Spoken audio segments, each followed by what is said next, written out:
Welcome to Networking RX, a podcast devoted to helping business professionals like you enhance your networking skills in order to become more proficient giving and receiving quality business referrals and improving the overall quality of your life and the lives of those around you.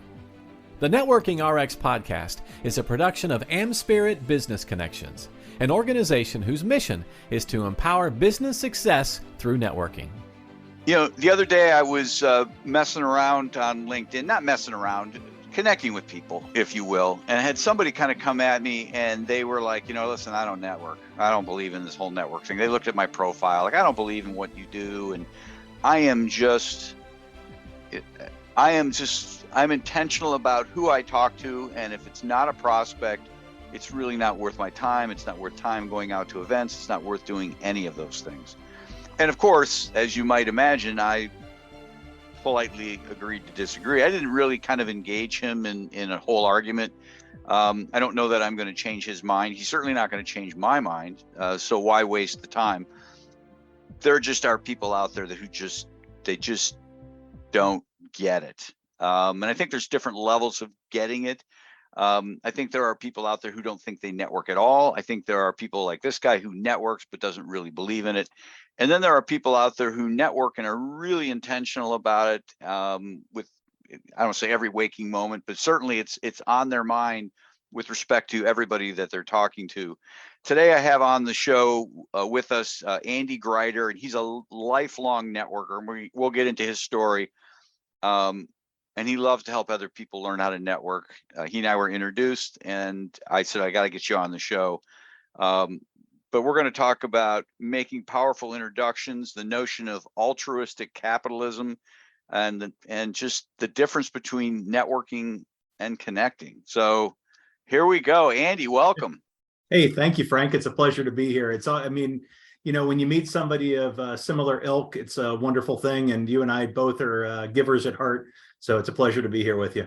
Yeah, whenever I meet somebody for the first time, on my Calendly at least, I'll set it up for 15 minutes because you don't know. It's in the connecting world, right?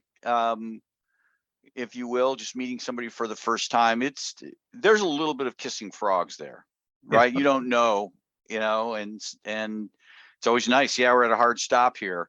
But you're one of those people where it's like, oh gosh, we could keep going, but we got work to do. Yeah. So let's start off with your story. If you could share that for the listeners.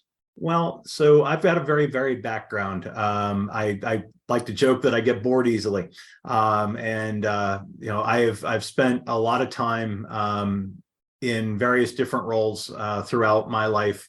But sort of at the core, it's always been a networking approach. It's always been a connecting approach. It's always been how do I help other people? How do we build win-win-win? And that type of solution. But I've spanned my background across everything from broadcast journalism and making jewelry and installing sound systems to higher end consulting at the Fortune 50, Fortune 500 level. And often in finance, tech, and these days healthcare. So I'm a problem solver. I love to go in and fix things, and we use the networking in that a lot because we just build solution stacks for problems that are out there that aren't being solved.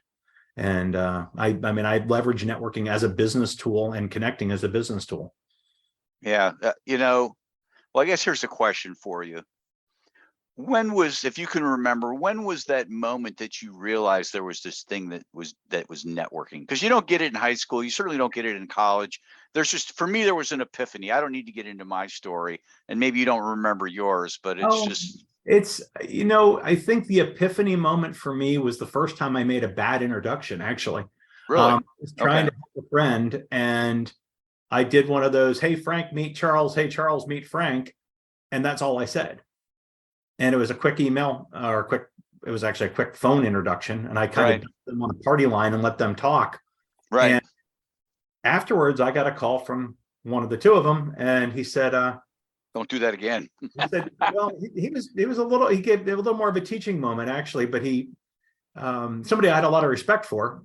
And he said, you kind of left me hanging. You didn't tell me why you were putting this together. You didn't tell me what you knew about the other guy or him, what you knew about me. We kind of sat there and played parlay back and forth for a while until we finally figured out why you put us together. And then it made sense. But you could have solved that right up front if you had made a reasonably decent introduction. And he's probably 15 years my senior. So I was taking a lot of mentorship from him at the time, and I still do. But it was one of those really good teaching moments. And I got it. And I realized, oh, wow, if you take the time to do that, the power that's there is incredible. Yeah. What you can do to transform other people's worlds is amazing. So it's a cool thing. And I get, I tend to go overboard with the introductions. It's great to do it on LinkedIn, right? Because all the information's there, Sure. and you don't have to really get into that. You can just say, well, you know what, they're looking to do a book, and you're kind of a publisher, so that's what this is all about, Yeah. But if I'm doing an email, I'll kind of expand on it. Here's their LinkedIn profiles. This is what I see. Or you're just two great people. I think you'll really hit it off. But I do have people who will they'll connect me to somebody with a name like Steve Smith. So I can't even really go to LinkedIn and figure out who the heck this person is. The other thing is, and you just mentioned this, you said, you're two great people, you're going to have a long discussion. The other thing I've always found really is important is making sure, and you were mentioning the 15-minute meetings before, I don't ever want to put somebody in a position where they have to end at 15 minutes, because I want to make sure there's a good personality match there as well. Yeah. I try to make sure that even if it's a good match, I don't put oil and water together business-wise. A good match like, oh, you have this service and you're looking for this service. If it's not a good match personality-wise, which means you have to actually know the people you're putting together. Yeah. And I think that's important. I know you do that, Frank. You've shown me that already. And, I really try very hard to do that. I try to make sure that people are going to at least be able to get along, but you can control what you do.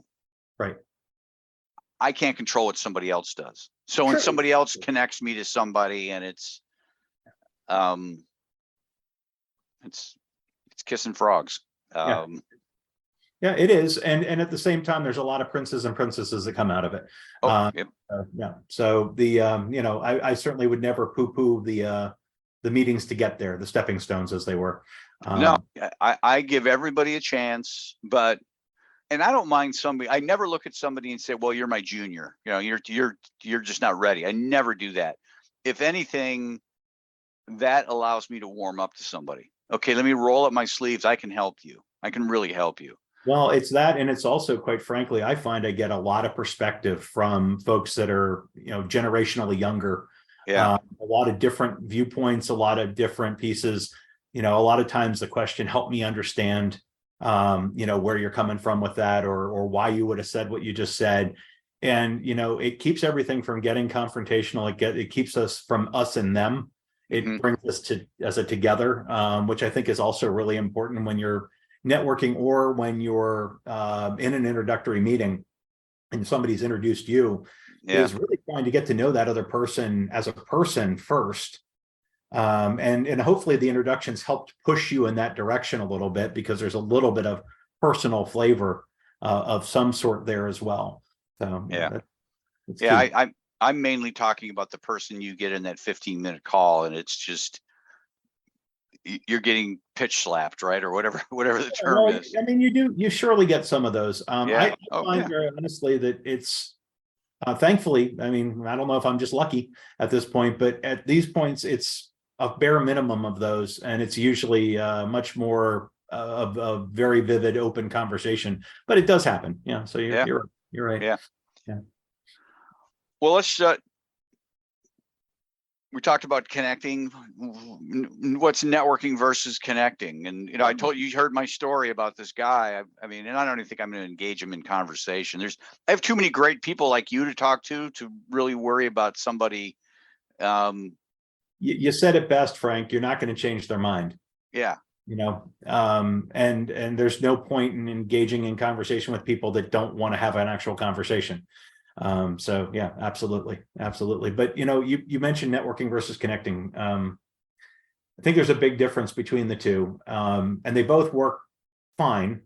But networking is, to me, often much more about the idea of, I know a lot of people, and they're the people I refer to if I need business done for me.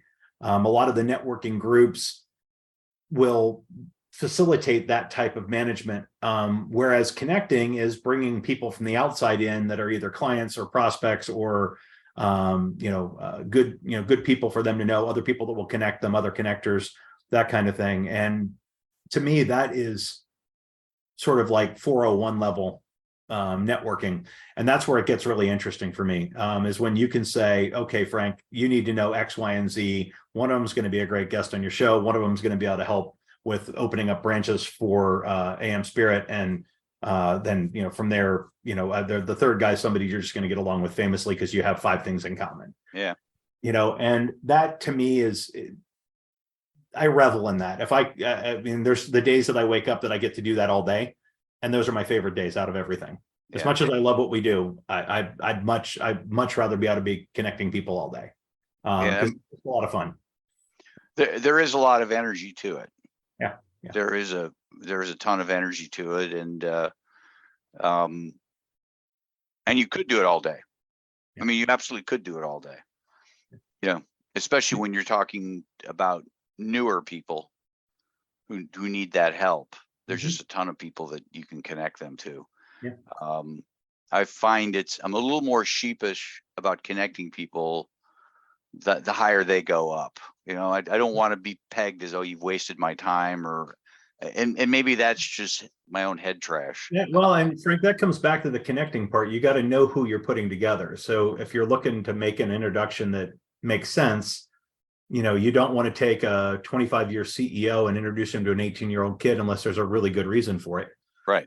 I've been fortunate. I had 2 people that were mentors of mine back when I was 22, 23, and working for AT&T selling phone systems. And this one guy kind of took me under his wing and taught me how to talk to the C-suite. Got me into some very large companies in my hometown then, and really helped transform me from being a pitch guy to being a solutions guy. Right. It was a big difference.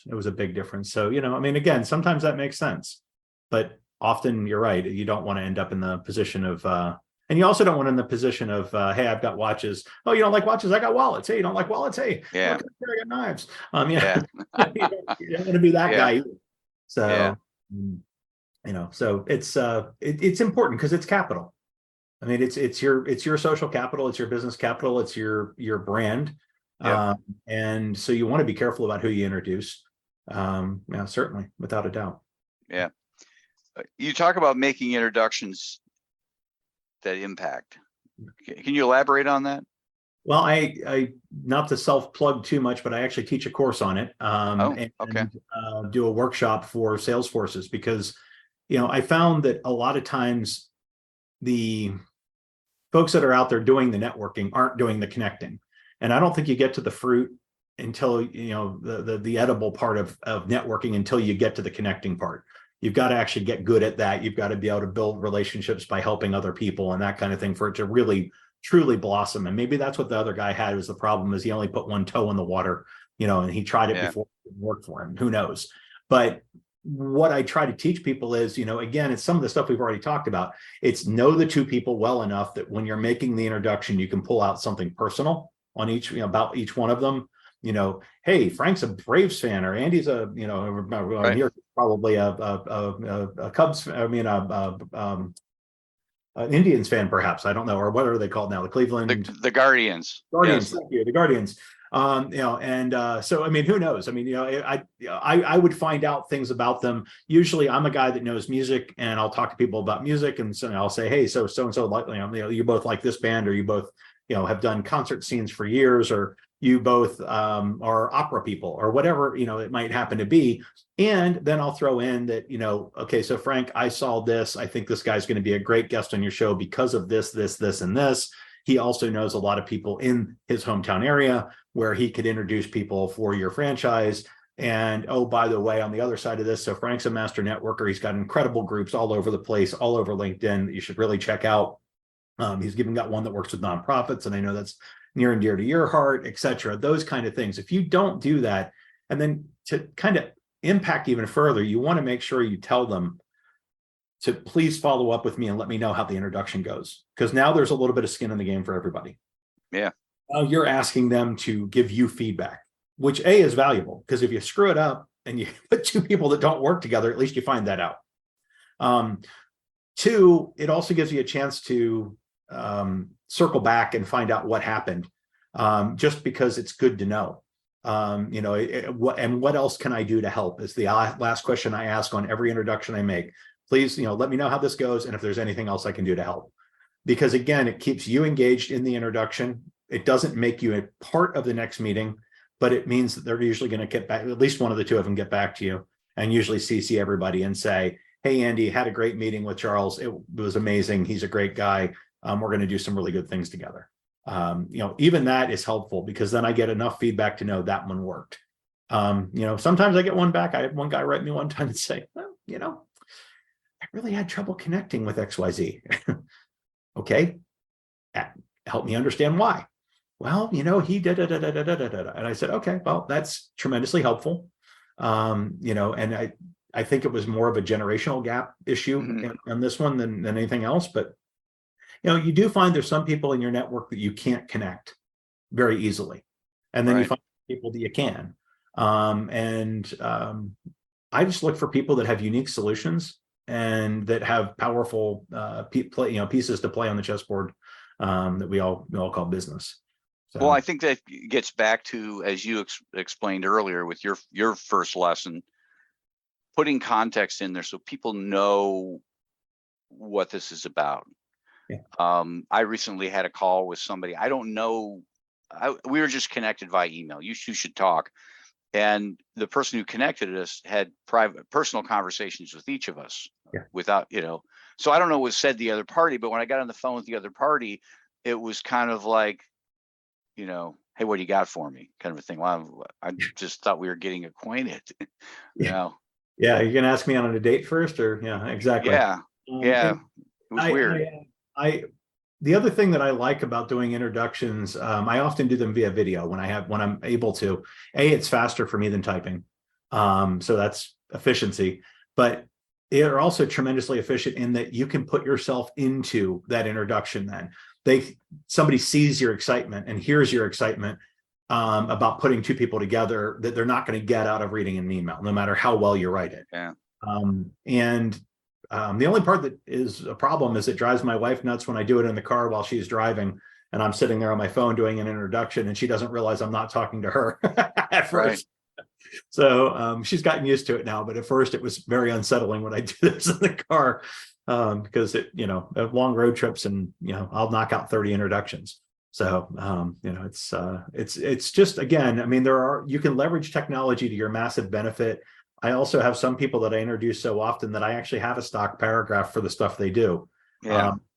I'll doctor it to fit that introduction if I have to send one via email. But again, I mean, the other part of it is if you're going to do a lot of this, it's important to be as efficient as you can, because it's easy to get lost in the shuffle of, hey, I'll put you with, and then not get to it. Right. Yeah. Altruistic capitalism. Well, so I believe in the fact there's a lot of people that say, I'll do good things once I make a lot of money. Yeah. I mean, we all hear people say that. And quite frankly, the follow through on that is usually much lower percentage than we'd all like to think it would be.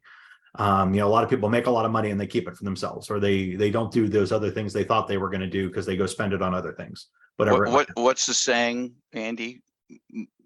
Money doesn't change you, it reveals you. I think that would. Exactly. So I'm a big believer in do good things that help people, end up making money from it, hence altruistic capitalism, and then turn around and do more good things, usually other good things that you didn't do in the first place that you wanted to do, because now you have the cash to be able to do it, or the resources to be able to do it. And, I really believe in paying it forward. I believe in giving back. I believe in taking care of those that are less fortunate. Big believer in longer table, not higher fence, or fence at all, really. I'm just one of those people, and I really do try to do things from an altruistic bent to start. If it does make me money, great. I do have to put food on the table just like everybody else. But there's a lot of times I make introductions just because they're the right thing to do. There's nothing else attached to it. And some people don't get that. They'll be like, well, what are you getting out of this? Yeah. You just made 8 introductions for me. Well, one of them, I might get a referral fee out of if you end up doing work with them. 2 of them, I work with them a lot. It just will be a good thing if you end up working with them. And the other ones were because I thought you guys would all get along. Yeah. And it might be able to help each other in a pretty big way.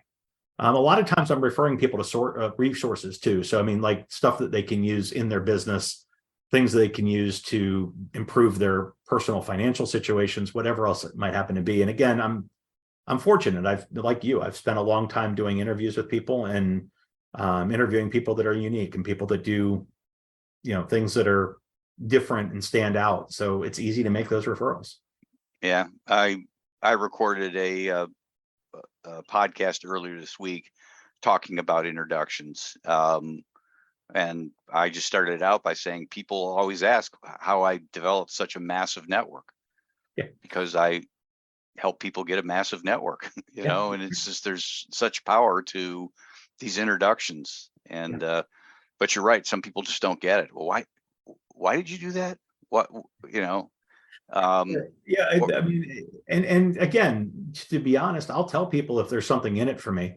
I'm pretty transparent about it. If I'm going to make a commission or a referral payment because somebody does something, I'll be straight up. I just had that conversation with a friend earlier, just right before this call, actually, maybe a half hour before we got on here.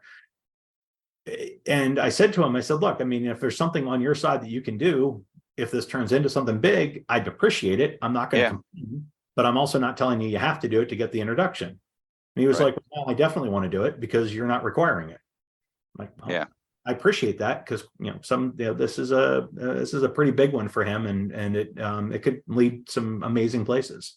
So the other thing I get is I might introduce 2 people, and one of the parties will come to me and say, well, what can I do for you? I just feel so bad. You're doing things for me. And I have to try to explain to them that it's like, what? One, I don't keep score, but 2, you have to understand that person on the other side, that person who's actually doing business with you, that you think is, great, your client, they're happy with me too. Yeah. They're happy with me too. And they'll take care of me, maybe not in payment, but somehow it all works out. Networking and connecting done properly is the biggest karmic experiment out there. And biggest proof to me that there is good karma out there, because the amount of good things that have happened to me because I've done good things for other people, networking included, and altruism included, on a lot of different other levels, that matters. And it matters a lot at the end of the day. Like you said, it's the capital part of it will reveal who you are much more than it will change who you are. So that's a really valid statement, Frank. Yeah. Let's shift gears here quickly as we kind of wrap up.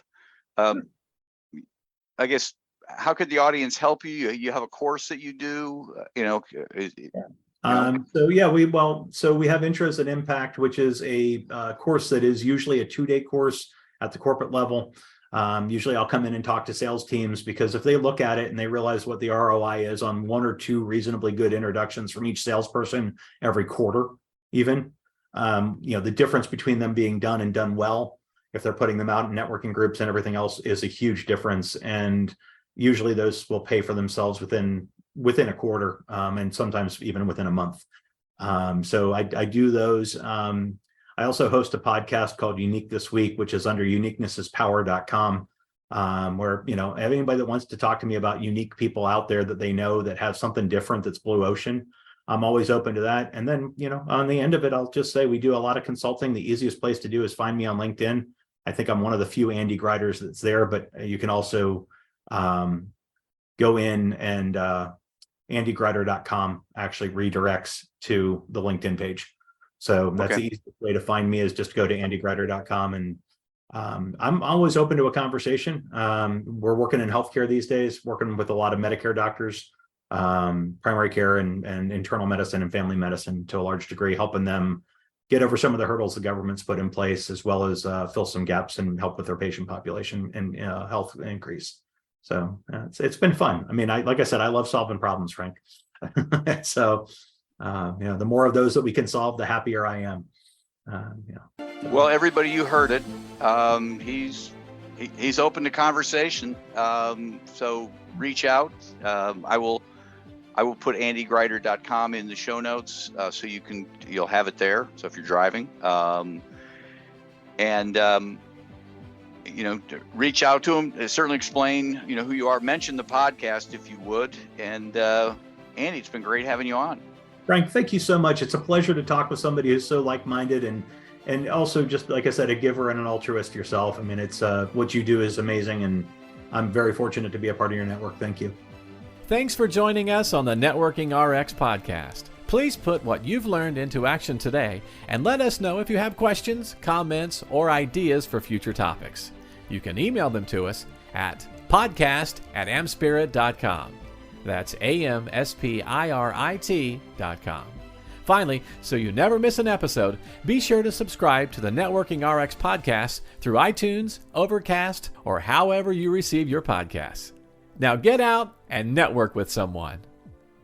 The Networking RX podcast is the copyright production of AmSpirit Business Connection. All rights reserved.